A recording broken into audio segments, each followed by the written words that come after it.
গতদিন আমরা যে পলিনোমিয়াল রিং শুরু করেছিলাম, মানে রিং অফ পলিনোমিয়ালস এটা আসলে ধরো যদি আমাদের কোনো একটা রিং এরকম আর দেয়া থাকে, তাহলে তোমার এখান থেকে এক্সটেন্ড করে আমরা নতুন আরেকটা রিং তৈরি করতে পারি। সেটা এরকম ধরো আমরা আর এক্স বলে থাকি। এটা আমরা বলেছিলাম যে set of all polynomials in X over R.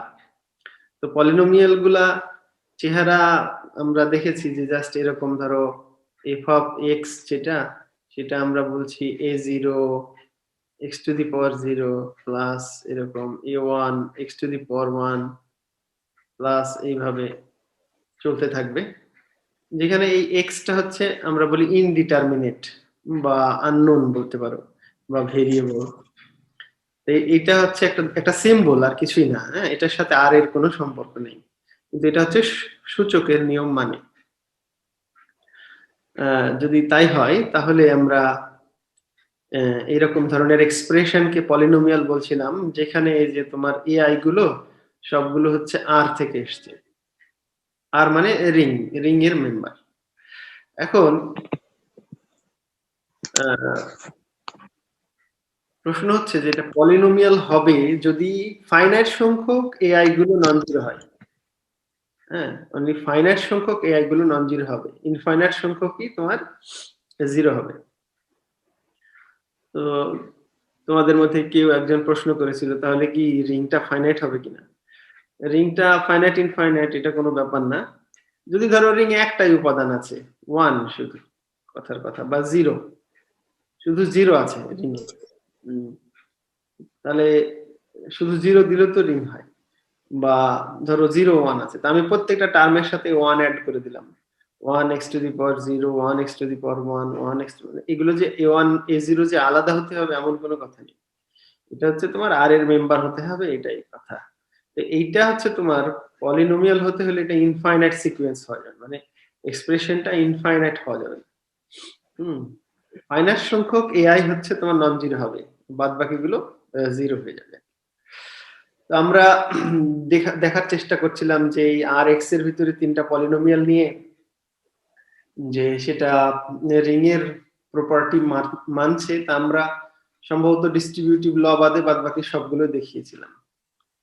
তো আমরা আজকে ডিস্ট্রিবিউটিভ লটা তাহলে দেখানোর চেষ্টা করি। সেটা হচ্ছে তোমার গত দিনের কন্টিনিউয়েশন।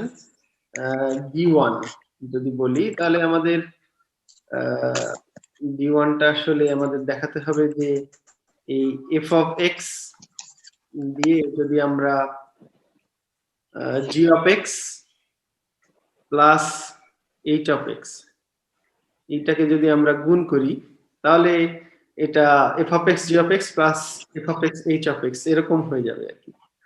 আচ্ছা, এটা আসলে কেমন হবে যদি এফ অফ এক্স টা আমরা এরকম লিখেছিলাম A zero X to the power zero plus A one X to the power one plus A two X to the power two plus এরকম ডট ডট, এটা ছিল F of x.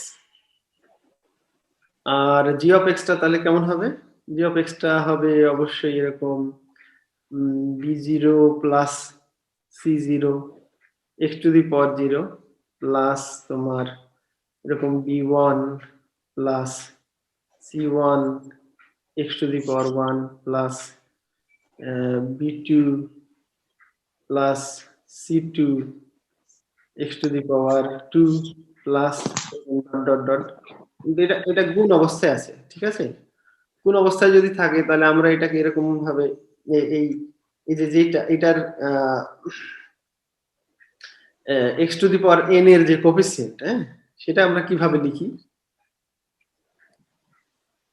Then the coefficient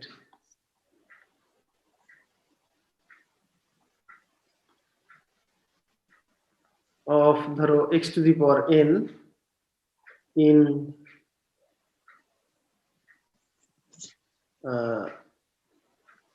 f of x এরকম g of x plus h of x is কিরকম হবে? Equal to আমরা লিখতে পারি summation চিহ্ন I plus j is equal two n, তাই না? যেহেতু x to the power n, এটা হবে ai আর এটা হবে bj প্লাস cj, তাই না? দুটো একই, এটা b0 c0 b1 c1, তাহলে এটা bj cj হবে, তাই না? দেখো বুঝতে পারলা কিনা? আমরা যে গুণের যে ইয়াটা ইতিপূর্বে লিখেছিলাম তাতে হচ্ছে ai আর bi এর ক্ষেত্রে হয়, সরি হ্যাঁ ai bi এর ক্ষেত্রে হয় ai bj আর i প্লাস j সমান x টু দি মানে সমান হচ্ছে n, যততম পাওয়ারের কোফিসিয়েন্ট চাই, ঠিক আছে? তাহলে এইটাকে আমরা আসলে চাইলে এরকম ভেঙে দিতে পারি, summation i plus j is equal two n ai bj, আবার এরকম লিখতে পারি summation i plus j is equal two n ai cj, ঠিক তো? এটা এটা দেখা যাচ্ছে যে কোফিসিয়েন্ট অফ xn ইন তোমার f of x g of x, আর এটা হচ্ছে coefficient of x to the power n in হচ্ছে তোমার f of x h of x। তাহলে এটা এটা সমান আমরা লিখতে পারি that is equal two coef ici coefficient of তোমার x to the power n in f of x g of x, oh sorry,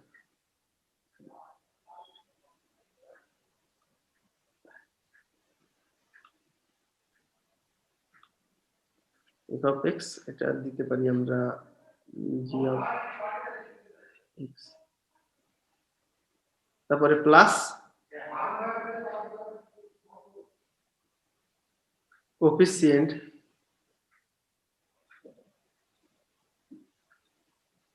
of x to the power n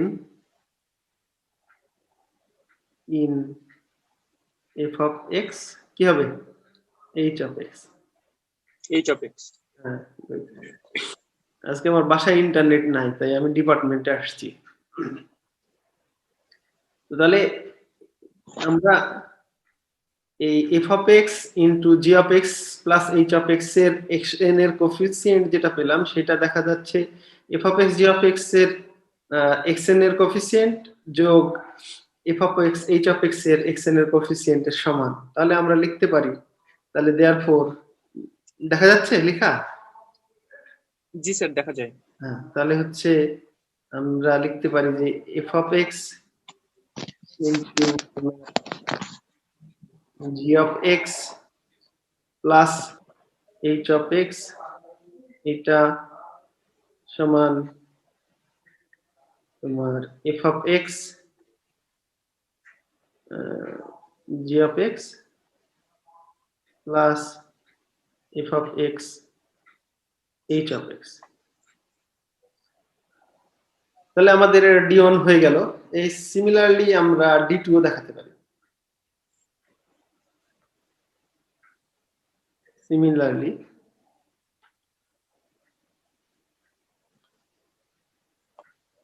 we can show that f of x plus g of x এটার সাথে যদি আমরা এরকম h of x গুণ করি তাহলে কি হবে আসলে f of x h of x যোগ তোমার g of x h of x, হ্যাঁ, therefore আমরা বলতে পারি যে r x is a, তাহলে কি একটা রিং যদি আমার হাতে থাকে r, হ্যাঁ, সেটা থেকে আমরা নতুন একটা রিং তৈরি করার কৌশল পেয়ে গেলাম যে যে কোনো একটা এরকম সিম্বল দিয়ে rx দিয়ে আমি যদি সেটা পলিনোমিয়াল নিয়ে নিই তাহলে এটাও একটা রিং হচ্ছে। মজার ব্যাপার যে এই আর এর ভিতরে যদি 1 থাকে, ঠিক আছে, ইফ 1 বিলংস টু আর, মানে 1 বলতে কি আমরা মাল্টিপ্লিকেটিভ আইডেন্টিটি বলি, তাই না? এটা যদি আর এর ভিতরে থাকে তাহলে তোমার হচ্ছে এর ভিতরেও তোমার হচ্ছে যে একটা পলিনোমিয়াল থাকবে যেটা কিনা ইউনিট ইউনিট পলিনোমিয়াল, মানে ইউনিটি এলিমেন্ট, যে অন্য যে কোনো পলিনোমিয়াল দিয়ে ওটাকে গুণ করলে সেই পলিনোমিয়ালটাই হবে আর কি, গুণ করলে। তার মানে হচ্ছে সেই পলিনোমিয়ালটা কি হবে আসলে, যে আমরা এরকম সেটার নাম কি দেব, ইএক্স দিই, ইএক্স একটা খুঁজে পাবো যেটা কিনা এরকম 1 প্লাস বাকি সবগুলো 0 0 0 এরকম আর কি। হ্যাঁ, এখানে দিতে পারো x টু দি পাওয়ার 0 দিলেও 1ই হয় আর কি। তো আসলে e two the power x টা হবে 1, বা শুধু 1 লিখতে পারি। এটা হচ্ছে এমন একটা পলিনোমিয়াল যেটা দিয়ে অন্য যে কোনো f অফ x কে আমরা যদি গুণ করি f অফ x টাইমস 1, তাহলে সেই f অফ x কেই পাওয়া যাবে। তাহলে এই 1 কিন্তু আসলে 1 পলিনোমিয়াল আমরা বলছি, এটাও তো পলিনোমিয়াল তাই না, 1 x টু দি পাওয়ার 0। আচ্ছা, এখন এই যে পলিনোমিয়ালটা, এই পলিনোমিয়ালটা হচ্ছে identity element in Rx, multiplicative identity. হ্যাঁ, তো আর এ যদি 1 থাকে তাহলে আর অফ x এও একটা 1 থাকবে, 1 মানে হচ্ছে আইডেন্টিটি এলিমেন্ট থাকবে। আর 0 তো থাকাই লাগবে যেহেতু রিং। তো ধরো এরকম যদি হয় যে একটা পলিনোমিয়াল আমরা পেলাম f of x is equal two শুধু এই 0, x টু দি পাওয়ার 0 দিতে পারি, না দিলে হবে বাদ বাকি যেসব টার্ম ছিল, ধরো a1 a2 a3, আমরা যদি বাদ বাকি ai গুলো সবগুলো 0 যদি বলি, for i is equal two 1 2 up to এরকম, তাহলে এটাও কিন্তু একটা পলিনোমিয়াল হয়। এটা একটা কনস্ট্যান্ট পলিনোমিয়াল। ওকে, আর এটাও যদি 0 হয়ে যায় তাহলে সেটাকে আমরা বলি zero polynomial, f of x is equal to 0। হ্যাঁ, 0 মানে 0 x to the power 0 0 x to the power 1 এরকম। হ্যাঁ, এটা জিরো পলিনোমিয়াল, এটা আগেই আমরা দেখেছিলাম। তো এখন আমরা পলিনোমিয়ালের ডিগ্রি পড়তে চাচ্ছি আর কি। হ্যাঁ, এই পলিনোমিয়ালটার ডিগ্রিও 0 যদিও।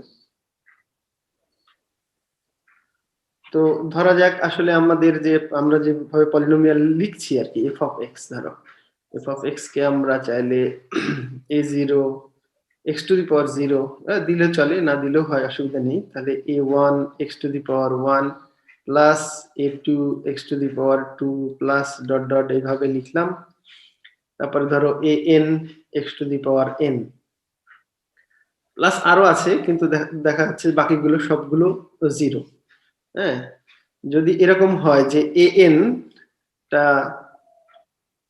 এমন যে n if ধরো n is the greatest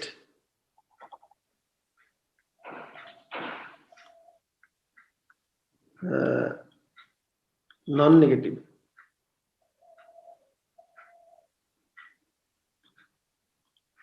integer,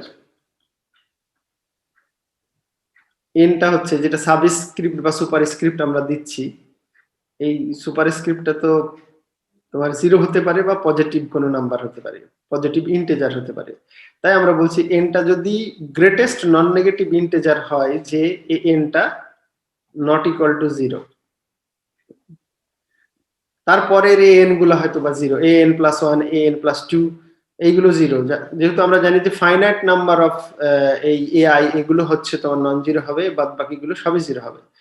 তো যদি আমি এই ফাইনাইট নাম্বার অফ ইয়ার মধ্যে, যেমন ধরো 2x plus 5x to the power 4 minus 3x to the power 8 plus 2x to the power 10 এরকম একটা ধরো পলিনোমিয়াল আমি লিখলাম। এটা তো পলিনোমিয়াল তাই না? পলিনোমিয়াল হতে হলে কি হতে হবে, যে ফাইনাইট সংখ্যক নন জিরো হতে হবে। তো এখানে দেখা যাচ্ছে a0 টা 0, a1 টা হচ্ছে 2, a2 টা 0, a3 0, এখানে হচ্ছে আমাদের a0 হচ্ছে 0, a1 টা হচ্ছে 2, তারপরে a2 টা 0, a3 টাও 0, তারপরে a4 টা আমাদের 5, তারপরে হ্যাঁ a5 is equal a6 is equal ধরো a7, equal to এটা 0 এগুলো 0, হ্যাঁ a8 টা আমরা লিখেছি -3, -3 তারপরে হ্যাঁ তারপরে a9 0, a9 টা 0, 0 a10 এটা আমরা পেয়েছি 2 2। তো এটা বাদ বাকি গুলো মানে ai equal to 0 for I greater than ধরো 10, 10 10 বড় সবার জন্যই ধরো ai গুলো 0, তাহলে এটা কি ফাইনাইট সংখ্যক নন জিরো আছে, এটা একটা অবশ্যই পলিনোমিয়াল। তো এই পলিনোমিয়ালের ভিতরে গ্রেটেস্ট মানে 10 আমরা পাচ্ছি n, তার যে an মানে an বলতেছে a10 টা এটা যদি নন জিরো হয় আমরা দেখতে পাচ্ছি 2, তাহলে এটার পরেরটা কিন্তু তোমার 0x⁻11 এরকম ভাবে আছে, কিন্তু এটা এই এনটা মানে 11টা 10 এর চাইতে বড় হলেও an মানে এই 11টা কিন্তু নন জিরো না, সবচেয়ে বড়টা যেটা থাকবে যে তার কোফিসিয়েন্টটা নন জিরো যদি হয়, তাহলে এই এই যে কোফিসিয়েন্টটাকে এই ক্ষেত্রে আমাদের যে আমরা a10 এই a10টার নাম হচ্ছে লিডিং কোফিসিয়েন্ট, LEADING লিডিং। তোমরা দেখা যাচ্ছে না এই জি স্যার হাইস্ট n এর হাইস্ট মানের জন্য যে n টা নন জিরো হবে সেটাকে বলা হবে লিডিং কোফিসিয়েন্ট, আর ওই n টাকে যে n এর জন্য আমরা যে হাইস্ট n এর জন্য নন জিরো কোফিসিয়েন্ট পেলাম সেটাকেই আমরা বলছি ডিগ্রি, মানে ডিগ্রি পড়ে এই হ্যাঁ n টা বলতে এখানে আমাদের এই যে 10 টা হচ্ছে যে এটাকে আমরা বলি ডিগ্রি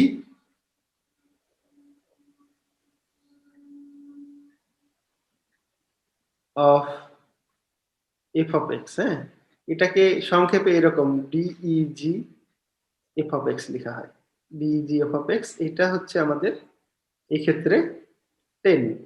আর লিডিং কোফিসিয়েন্টটা কত?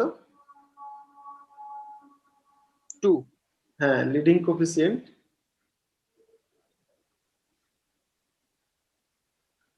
লিডিং কোফিসিয়েন্টটা হচ্ছে আমাদের 2। তো তোমার যদি কোনো পলিনোমিয়ালের হ্যাঁ মানে কোনো রিং ধরো, রিং এর ভিতরে যদি 1 থাকে, 1 বিলংস টু যদি r হয়, তাহলে 1 কারো না কারো কোফিসিয়েন্ট হতে পারে, তাই না? যদি লিডিং কোফিসিয়েন্টটা 1 হয় কোনো পলিনোমিয়ালের লিডিং কোফিসিয়েন্ট যদি 1 হয়, তাহলে সেই পলিনোমিয়ালকে আমরা মনিক পলিনোমিয়াল বলে ডাকি, MONIC, মানে লিডিং কোফিসিয়েন্টটা যদি 1 হয় তাহলে সেই পলিনোমিয়ালকে আমরা মনিক পলিনোমিয়াল বলে ডাকি। কি বলে ডাকি? মনিক মনিক পলিনোমিয়াল। পলিনোমিয়াল। ওকে, আচ্ছা আমি কয়েকটা স্লাইড একটু তোমাদের দেখাই, তাহলে একটু তাড়াতাড়ি এগিয়ে যাবো, তারপর একটু থিওরিতে ঢুকবো আর কি।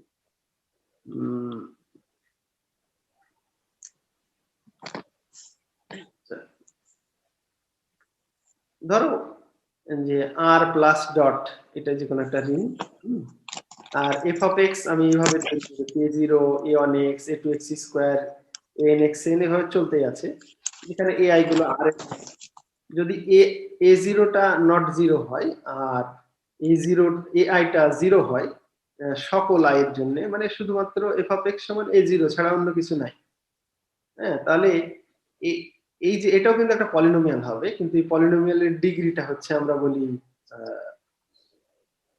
0 ডিগ্রি পলিনোমিয়াল, মানে x⁻0, যে x এর পাওয়ার কত 0, আর এখানে a0 যে n এর মান হচ্ছে 0, তাই এটা 0 ডিগ্রি একটা পলিনোমিয়াল, এবং এটা কনস্ট্যান্ট পলিনোমিয়াল। আবার যদি সবগুলো 0 হয় তাহলে সেটা 0 পলিনোমিয়াল, ইতিপূর্বে আমরা দেখেছি আর কি। কিন্তু যদি 0 পলিনোমিয়াল হয় এটা কিন্তু আবার ডিগ্রি নাই, এটা একটু খেয়াল রাখতে হবে। ধরো যদি কোনো কনস্ট্যান্ট হয় 0 ছাড়া,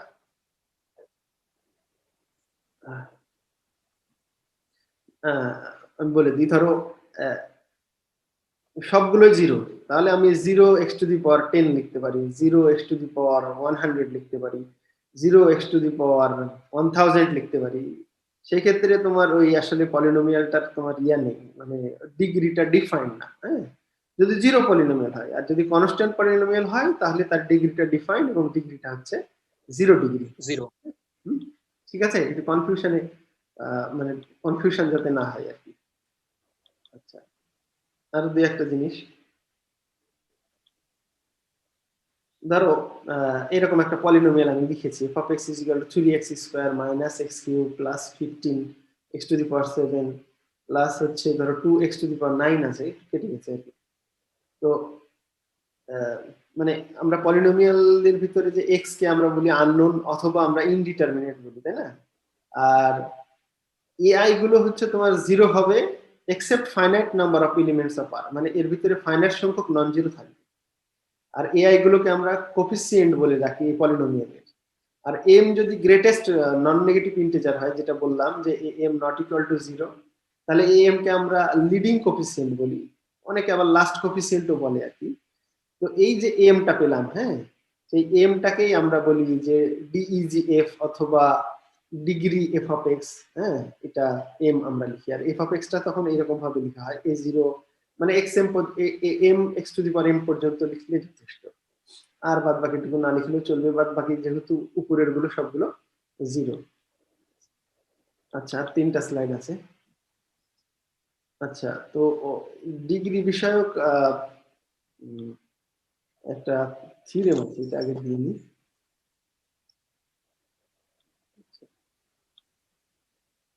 এটা দেখতে হবে।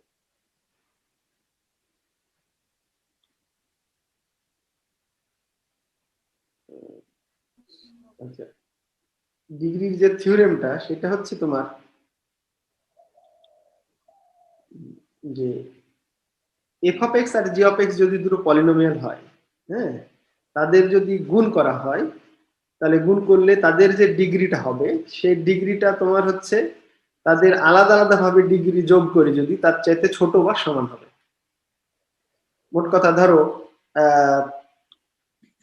f(x)টার ডিগ্রি হচ্ছে m আর g(x)টার ডিগ্রি হচ্ছে n। ঠিক আছে, যে ডিগ্রি প্রথমটার f(x) এর ডিগ্রি হচ্ছে m আর g(x) এর ডিগ্রিটা হচ্ছে n। তাহলে বলা হচ্ছে যে তাদের দুজনের গুণ করে যে ডিগ্রিটা হবে সেই ডিগ্রিটা m + n এর চাইতে ছোট হবে বা তার সমান হবে।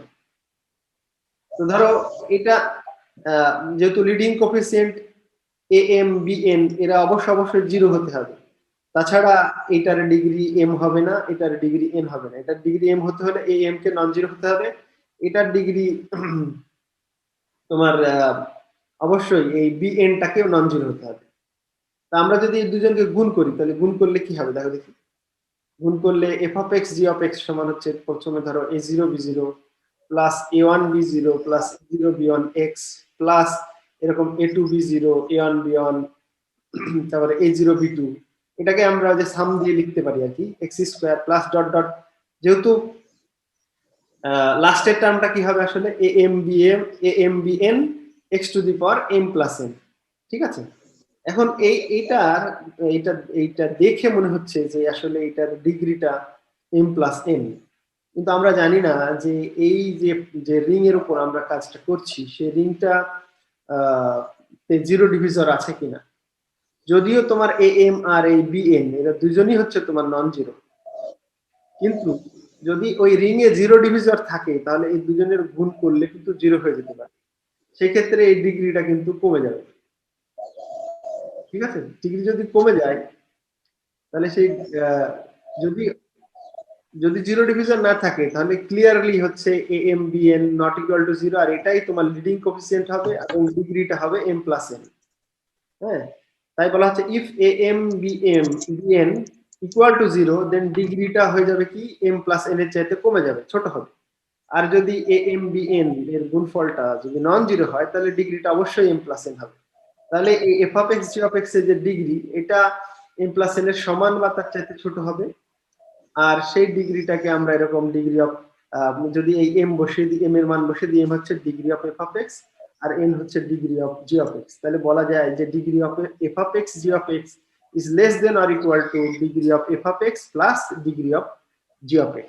যখন আমরা যখন আমরা গুণ করছি, এটা আমরা একটা এক্সাম্পল দিয়ে আমরা একটা সমান আর একটা অসমান এই দুটো দেখবো আর কি। তো ধরা যাক আমরা যে লিঙ্কটা মানে রিংটা নিচ্ছি, সেই রিংটা নিলাম হচ্ছে রেসিডিউ ক্লাস অফ মডিউলো 6। এটা তো তোমরা চিনো নাকি? রেসিডিউ ক্লাস অফ মডিউলো 6 চিনো? আমি মোট কথা যে কোনো একটা ইন্টিজারকে আমরা যদি 6 দিয়ে ভাগ করি, তাহলে যে রেসিডিউ গুলো থাকতে পারে সেটাকে আমরা এরকম z6 বলে লিখি। z6 টা হচ্ছে আসলে এরকম 0 বার, 1 বার, 2 বার, 3 বার, 4 বার, 5 বার। তো এগুলো বার মানে কি, আসলে 6 দিয়ে যে কোনো ইন্টিজারকে যদি আমরা ভাগ করি পূর্ণ সংখ্যাকে, তাহলে কি কি অবশিষ্ট থাকতে পারে? যদি নিঃশেষে বিভাজ্য হয় তাহলে 0 হয়, যদি ভাগ করার পর 1 অবশিষ্ট থাকে তাহলে সেটা তোমার 1 হয়, ভাগ করার পর 2 অবশিষ্ট থাকতে পারে, 3 অবশিষ্ট থাকতে পারে, 4 অবশিষ্ট থাকতে পারে, 5 অবশিষ্ট থাকতে পারে, 6 অবশিষ্ট থাকতে পারে না। মানে 6 যদি হয় তাহলে আরেকবার ভাগ দিয়ে দিব, তাহলে সেটা হয়ে যাবে 0। এই 0 বার হচ্ছে সেই সব সংখ্যাগুলো আমরা বলে থাকি যে যাদেরকে ভাগ করলে নিঃশেষে বিভাজ্য হয়ে যায়। তার মানে আমরা এদিকে বলতে পারি 6 বার দিয়ে দিই সবগুলোই, তারপরে 12 বার, তারপরে হচ্ছে তোমার 18 বার, এরকম উপর দিকে যাবে, আর নিচের দিকে -6 বার, -12 বার, এরকম ভাবে যাবে। এটা তাহলে কোনটা হবে? যাদেরকে ভাগ করলে তোমার হচ্ছে 1 অবশিষ্ট থাকে, তার মানে হচ্ছে 7 বার। তারপরে হচ্ছে 13 বার, এরকম। এই রেসিডিউ ক্লাস কি এর আগে দেখেছো তোমরা? জি স্যার। তাহলে এইদিকে কত হবে? এটা কত হবে বলো দেখি? এটা হবে -5। এটা স্যার -7। -7 ও সরি -5। -7 হবে না, কারণ কি আমরা জানি যে অবশিষ্ট যেটা থাকে সেটা সবসময় পজিটিভ হতে হয়। তাহলে আমরা যখন -7 কে যখন ভাগ করব, সরি 6 দিয়ে,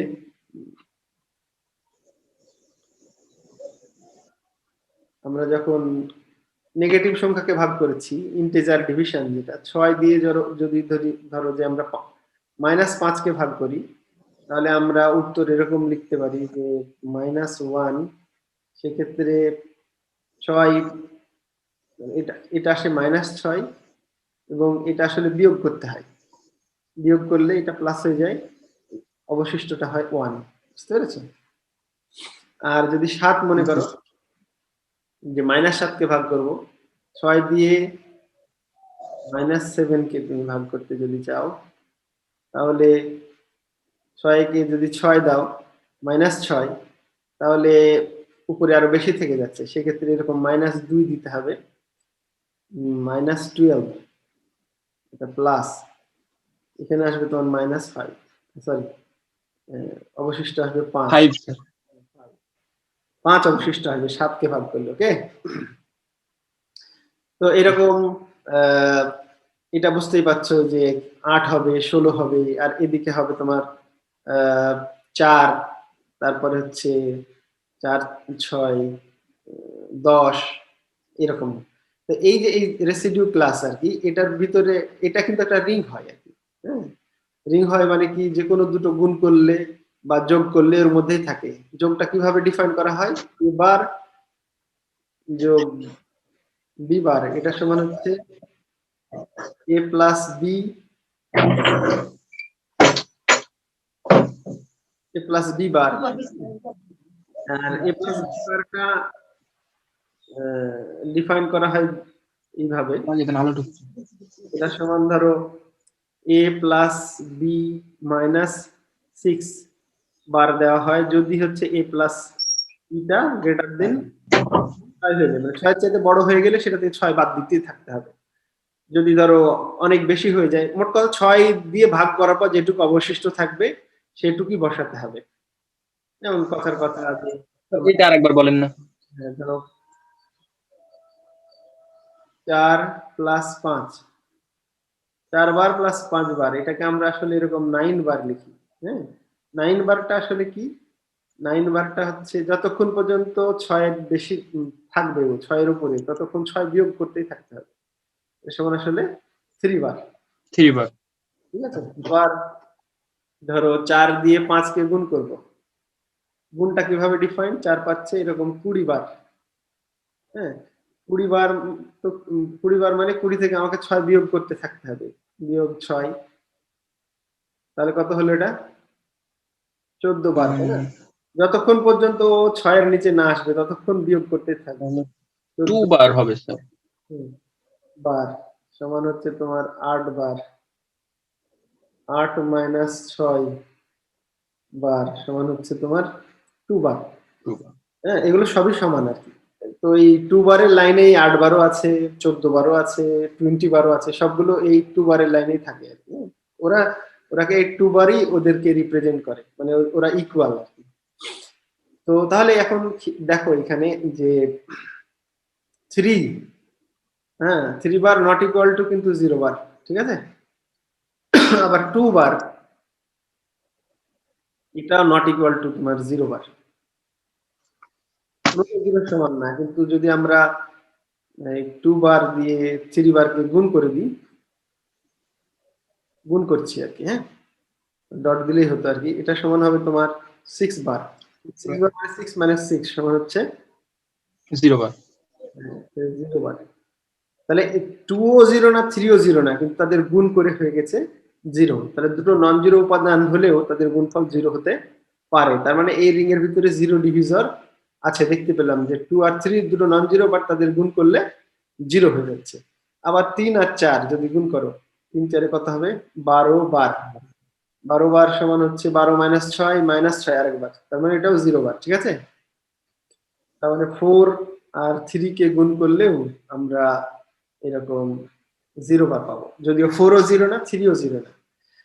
এইটা এইটা ইউজ করে আমরা দেখানোর চেষ্টা করেছি যে স্লাইডের মধ্যে, যে দেখিয়েছি যে আসলে F of X G of X এর গুণ করার পর ডিগ্রি এফ অফ এক্স আর জি অফ এক্স এর যে যোগফল তার থেকে কমেও যেতে পারে, সমান হতে পারে। কমের এক্সাম্পল হিসেবে আমরা Z6 নিয়েছি। Z6 যেটা আমি একটু আগে লিখলাম সেটাই Z6। যে কোনো ইন্টিজারকে 6 দিয়ে ভাগ করলে যেসব রেসিডিউ থাকে, মানে যেসব তোমার কি অবশিষ্ট থাকে আর কি, হ্যাঁ। ধরো এই, তাহলে Z6 হচ্ছে আমাদের রিংটা, আরটা হচ্ছে Z6, তার মেম্বার গুলো হচ্ছে কোফিসিয়েন্ট হবে, আর এক্স গুলো হচ্ছে তোমার হচ্ছে আমাদের ইনডিটারমিনেট। তাহলে এফ অফ এক্স এরকম লিখলাম 3 বার এক্স স্কয়ার প্লাস 2 বার এক্স প্লাস 1 বার। এটা ক্লিয়ারলি Z6 এক্স, মানে আর এক্স, আর বলতে আমাদের Z6 এটার মেম্বার, মানে এটা একটা পলিনোমিয়াল তৈরি করেছি যেখান থেকে আমরা কোফিসিয়েন্ট গুলো নিয়েছি Z6 থেকে। ওকে, তো এইখানে দেখো আরেকটা আমরা নিলাম যে জি অফ এক্স এরকম 4 বার X cube minus X square plus 3 বার তোমার হচ্ছে এক্স প্লাস এরকম 5 বার। হ্যাঁ, তো এটা হচ্ছে যে এক্স স্কোয়ার দেওয়া হয়েছে, এক্স স্কোয়ার দেওয়া হলে এখানে একটা 1 বার আছে আর কি, হ্যাঁ, 1 বার এক্স স্কোয়ার। এখন আমরা যদি এটা দিয়ে এটাকে গুণ করে দিই F of X G of x, তাহলে দেখো 3 4 12 হবে। হ্যাঁ, বাদ বাকি গুলো যাই হোক না কেন আছে আর কি, হ্যাঁ। তো এক্স টু দি পাওয়ার 5 এর সাথে যেটা থাকছে সে কোফিসিয়েন্টটা হচ্ছে 12, তাই না? 12 এর বার মানে আমরা একটু আগে দেখেছিলাম যে 6 এর 12 বার মানে হচ্ছে 0। তাহলে এই এক্স টু দি পাওয়ার 5টা থাকছে না, এইটা থাকবে, মানে তোমার 5 বার এক্স টু দি পাওয়ার 4। তার মানে এই ডিগ্রিটা কিন্তু এটার এটার ডিগ্রি হচ্ছে, জি এর ডিগ্রি হচ্ছে তোমার 3 আর এফ এর ডিগ্রি হচ্ছে 2। তাদের গুণফলের ডিগ্রি 3 2 5 হওয়ার কথা, কিন্তু এই ক্ষেত্রে দেখা যাচ্ছে ডিগ্রিটা হয়ে যাচ্ছে 4, কারণ এক্স টু দি পাওয়ার 5 এর কোফিসিয়েন্টটা হয়ে যাচ্ছে 0। তো সেই জন্য বলা হচ্ছে যে দুজনের গুণ করে যে ডিগ্রিটা হবে সেই ডিগ্রিটা তাদের যোগফলের চাইতে ছোটও হতে পারে। আবার ধরো এটা আমরা Z6 না বলে যদি Z10 Z11 বা এরকম কিছু বলি।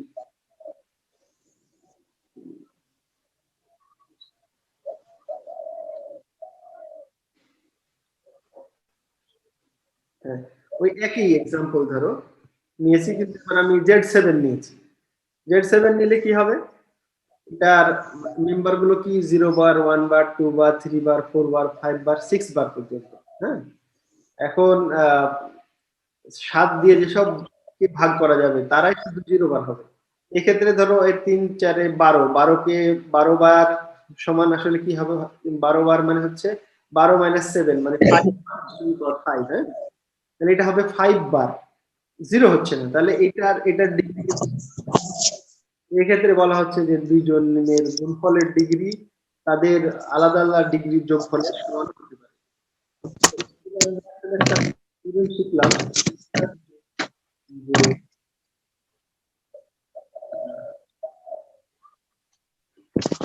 বলতে পারি যে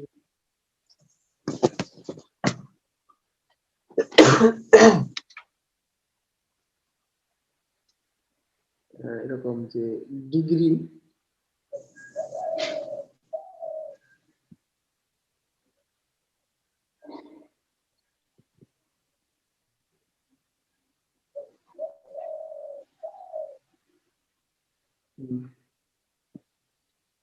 যে থিওরেমটা এরকম ডি ইজি দিক দিলাম, F of X G of X এটা লেস দেন অর ইকুয়াল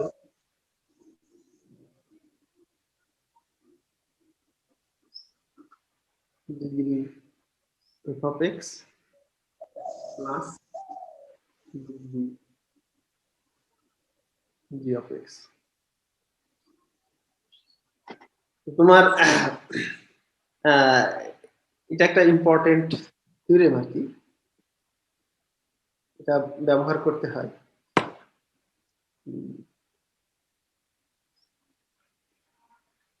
আমরা বললাম যে আর এর ভিতরে যদি 1 থাকে, হ্যাঁ, 1 বিলংস টু যদি আর হয়, তাহলে এই 1 বিলংস টু আর এক্স হবে। মানে আর যদি এ রিং উইথ ইউনিট এলিমেন্ট হয়, তাহলে আর এক্সও রিং উইথ ইউনিট এলিমেন্ট হবে। আর যদি কমিউটেটিভ হয়,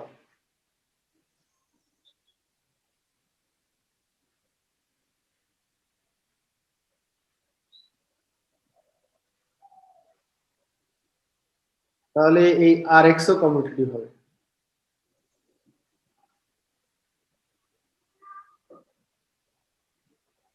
কিভাবে, ধরো কমিউটেটিভ হবে। হ্যাঁ, বলা হচ্ছে যে আর এক্স যদি কমিউটেটিভ হয়, তাহলে আর এক্সও কমিউটেটিভ হবে। সেটা কিভাবে, আমরা এমনি ধরো রাফলি প্রুফটা এরকম ভাবে দেখতে পারি। আমরা ধরে নিলাম যে এফ অফ এক্স সমান এরকম A zero X to the power zero দিতে পারি আর কি, দিলে অসুবিধা নেই, না দিলেও কোনো ক্ষতি নেই। A one X to the power one plus A two X to the power two plus এরকম একটা চলে যাচ্ছে। মাথায় রাখতে হবে যে এদের ভিতরে ফাইনাইট সংখ্যক তোমার হচ্ছে নন জিরো। হ্যাঁ, আর আরেকটা হচ্ছে জি অফ এক্স আমরা ধরে নিলাম যে এটা আমরা বি দিই, তাই না, B zero X to the power zero plus B one X to the power one plus B two X to the power two plus এরকম। আমরা দেখাতে চাই যে F of X G of X সমান G of x F of x.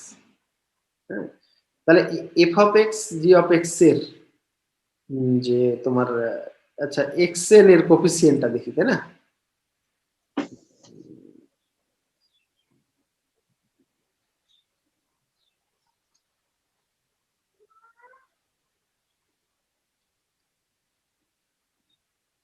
coefficient of x to the power n in f of x g of x, এটা কত হবে কে বলতে পারবে, summation I plus J I plus j equal to L. N, হ্যাঁ, তারপর কি হবে AI I bj.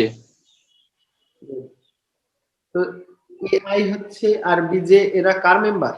আর এর মেম্বার, I remember. তাই না? যে এআই J. বিজে এরা হচ্ছে আর এর মেম্বার। আরটা কমিউটেটিভ, আর হচ্ছে Commutative.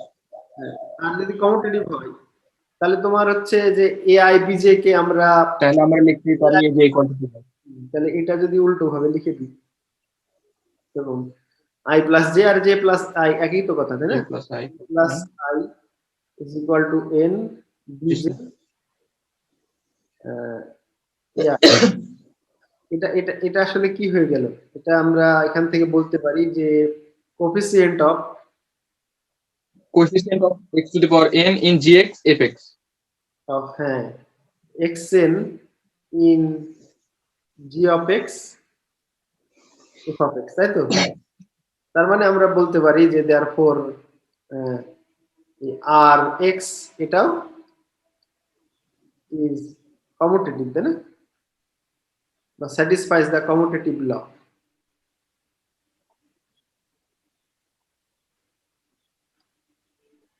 তাহলে আর এক্সটা একটা commutative ring, R X is a commutative ring বলতে পারি, বা আর এক্স ইজ কমিউটেটিভ।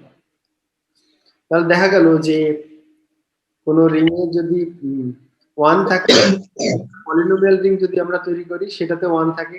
কোন রিং যদি কমিউটেটিভ হয় তাহলে তার পলিনোমিয়াল রিং যেটা সেটাও কমিউটেটিভ রিং হয়।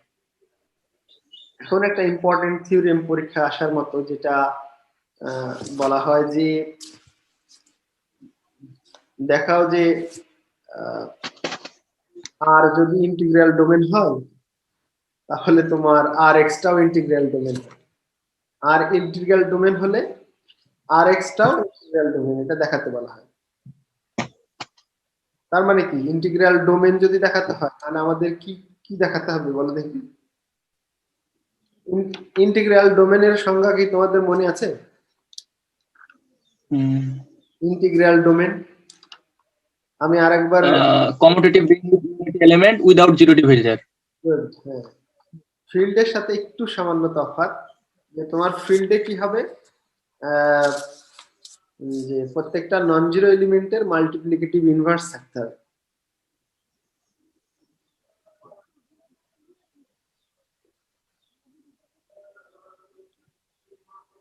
আমি আর একটা পেজে যাই। ধরো বলা হচ্ছে যে থিওরেমটা এরকম যে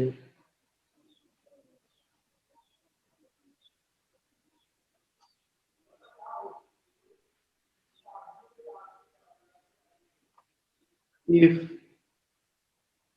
R is an integral domain, then so is Rx.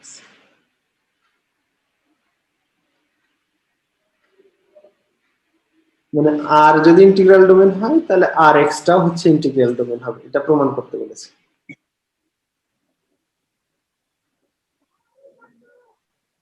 তাহলে আমি যেটা বলছিলাম যে ইন্টিগ্রাল ডোমেন হবে, সে রিং হবে প্রথমত, তার আইডেন্টিটি এলিমেন্ট থাকবে, সে কমিউটেটিভ হবে, এবং তার যদি প্রত্যেকটা নন জিরো এলিমেন্টের মাল্টিপ্লিকেটিভ ইনভার্স থাকে তাহলে সেটাকে বলি আমি ফিল্ড। আর এটার পরিবর্তে যদি বলা থাকে যে এর কোনো জিরো ডিভিজর নাই তাহলে তাকে বলি ইন্টিগ্রাল ডোমেন। মানে একটা কমিউটেটিভ রিং উইথ আইডেন্টিটি এলিমেন্টের যদি জিরো ডিভিজর না থাকে তাহলে আমরা বলি ইন্টিগ্রাল ডোমেন, আর যদি প্রত্যেকটা নন জিরো এলিমেন্টের মাল্টিপ্লিকেটিভ ইনভার্স থাকে তাহলে আমরা বলি ফিল্ড। এবং আমরা দেখেছিলাম যে প্রত্যেকটা ফিল্ডই হয় ইন্টিগ্রাল ডোমেন, কিন্তু ইন্টিগ্রাল ডোমেন কেবল ফাইনাইট হলেই সেটা ফিল্ড হয়, এটা আমরা প্রমাণ করে এসেছি, ইউজও করেছি। এখন আমাদের যদি দেখাতে হয় যে আর ইন্টিগ্রাল ডোমেন, তা আমরা ইতিপূর্বে দেখে ফেললাম যে আর যদি কমিউটেটিভ রিং উইথ আইডেন্টিটি হয় তাহলে আর এক্সও তোমার কমিউটেটিভ রিং উইথ আইডেন্টিটি। হ্যাঁ, আমাদের দেখাতে হবে R is without zero divisor, যেহেতু আমাদের এটা ব্যবহার করে দেখাতে হবে যে আর এক্সও উইদাউট জিরো ডিভিজর। ঠিক আছে? হ্যাঁ, জি তাহলে আর ইজ এ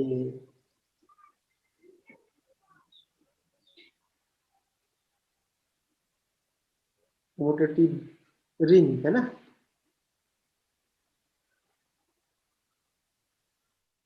হিয়ার দিয়ে দেয় ভালো।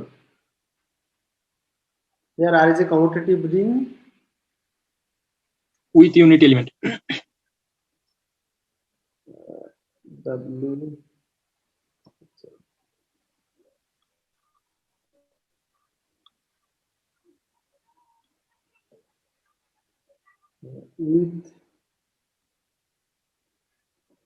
with unit element,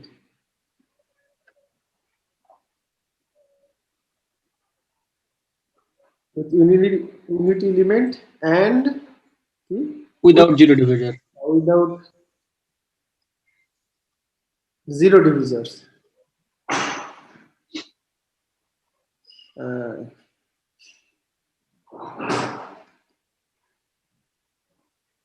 Without zero divisors, huh?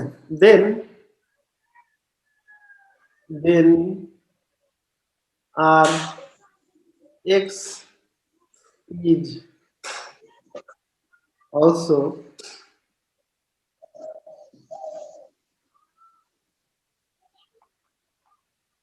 commutative ring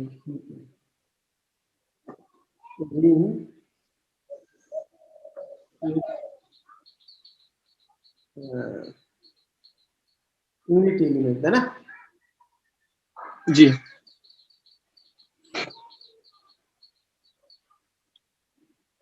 আমরা কি দেখাবো? আমরা দেখাবো আর কোনো জিরো ডিভাইজার নাই।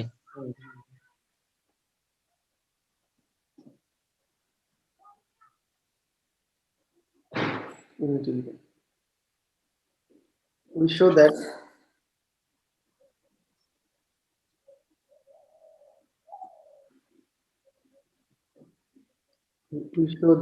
R is Rx is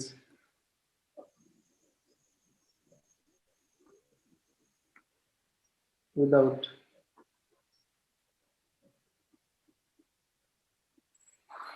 zero divisors. এটা আমরা দেখো, ঠিক আছে? তো জিরো ডিভিজর এর নাই, তা আমরা জিরো ডিভিজর নাই এটা কিভাবে দেখাই যেন, যে আমরা দুটো নন জিরো এলিমেন্টের গুণফল দেখায় যে জিরো হলে আইদার ওই দুজনের ভিতরে যে কোনো একজন জিরো, এটা দেখায়, তাই না?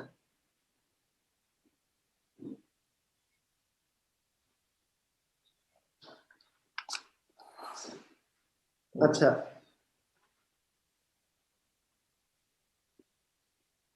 আমরা ধরে নিই লেট তোমার f of x, g of x belongs to Rx, এটা ধরে নিলাম, এদের চেহারাটা দিয়ে দিলাম।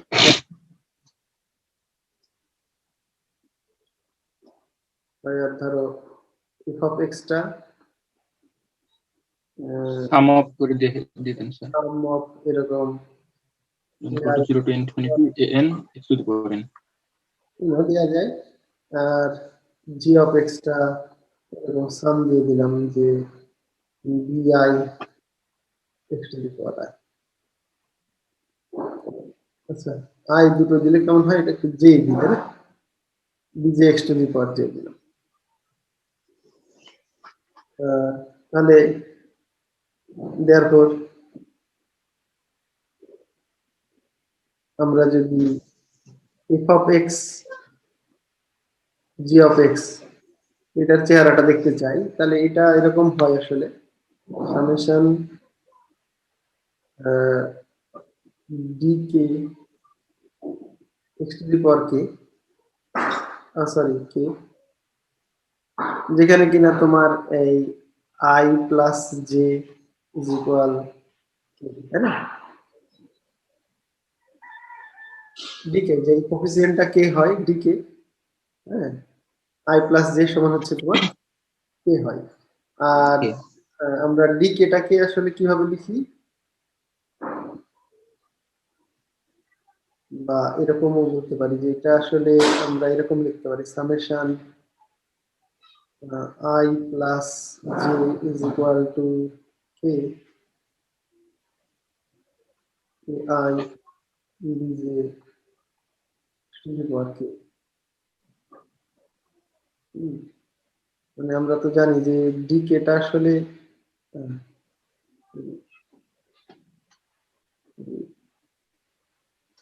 যে ডিকেটা আসলে এরকম summation I plus j is equal to k. দেখতে পাচ্ছ, জি স্যার আই ডিজে।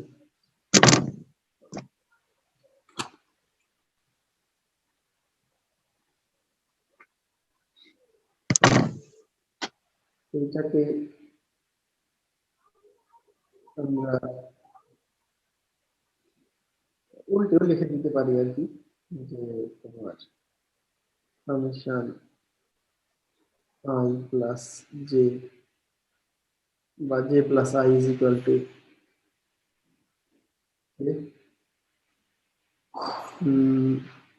বিজে a i x to the power k সমান হচ্ছে g of x F of x.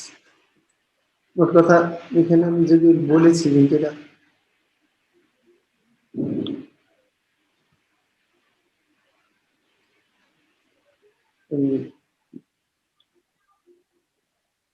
এইটুকু দেখাতেই চাই আর কি, বলে দিলে হবে না।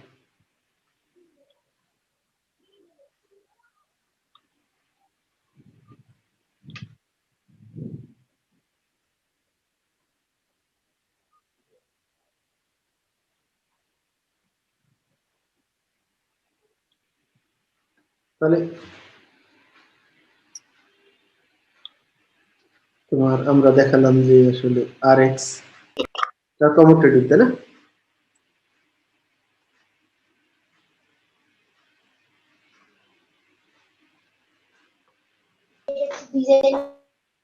নেক্সটে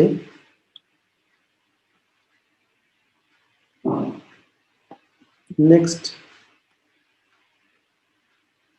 এই আমার হাতে সময় কম, আর একটা ক্লাস আছে আর কি।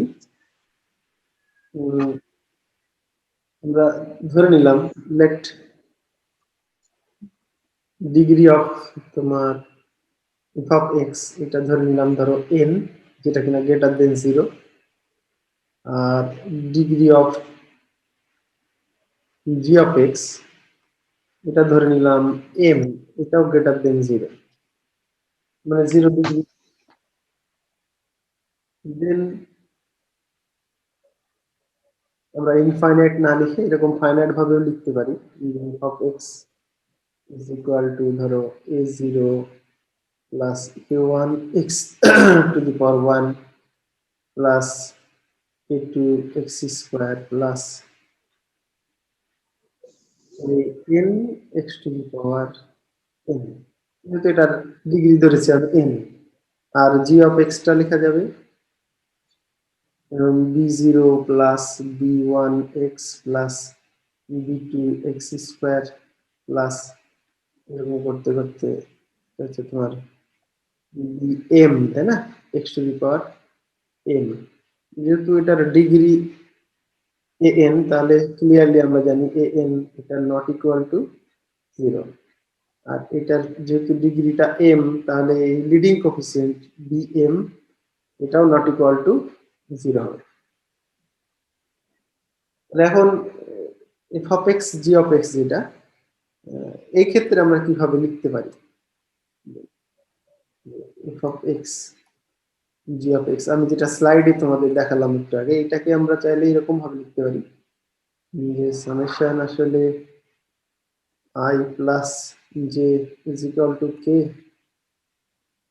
I b j x to the power k এইভাবে লেখা যায়, পাওয়ার কে সরি, আর এটা আসলে এরকম লেখা যায় a zero b zero plus a zero b one plus B1 a one b zero A1 B0 x plus বৃষ্টি হচ্ছে এরকম করতে করতে শেষেরটা এরকম হবে a n b m x to the power n plus n. এটা লিখেছিলাম একটু আগে। যেহেতু সিন্স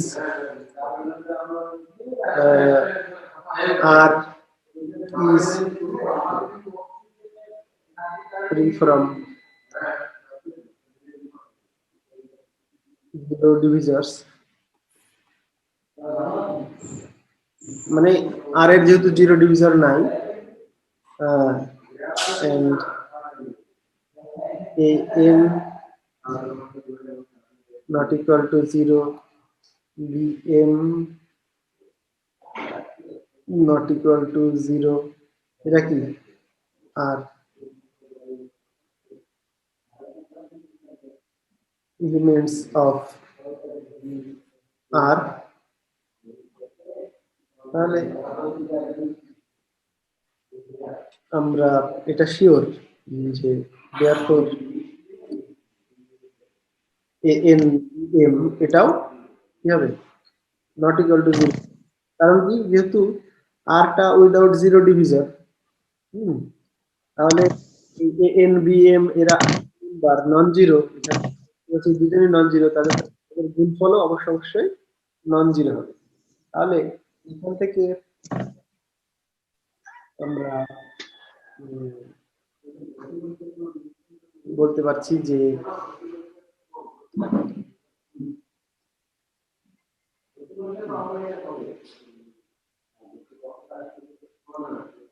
তাহলে এই n b m not equal to 0 এটা এটা কি ইমপ্লাই করছে? ইমপ্লাই করছে যে এফ অফ এটা ইমপ্লাই করছে যে R of X এর কোনো জিরো ডিভাইজার নাই। F of X G of X এটা এটা নট ইকুয়াল টু 0, তাই না?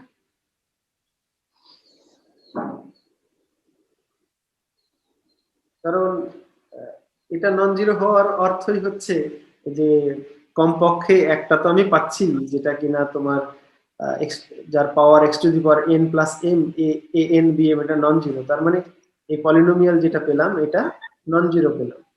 দুটো নন জিরো পলিনোমিয়ালের গুণফল আমরা নন জিরো পেয়ে যাচ্ছি। মানে এটা এটা নট ইকুয়াল টু 0 বলতে আমি বলতে যাচ্ছি 0x যেটা ছিল আমাদের, 0x টা কি ছিল? 0 0x two the power 0 x to the power 0 plus 0 x to the power 1 এই টাইপের। জিরো ছিল, তাই না? তাহলে আমরা এখান থেকে বলতে পারছি যে সিন্স, আচ্ছা আজকে আর সময় হচ্ছে না, কি নেক্সট ক্লাস শুরু হয়ে গেছে, এখান থেকে পরের দিন আমি কন্টিনিউ করব। তোমরা ভালো থেকো, পরে এটা শেষ করার পর প্রশ্ন থাকলে করো আর কি। ওকে, আসসালামু আলাইকুম। স্যার আসসালামু আলাইকুম। ওয়ালাইকুম আসসালাম।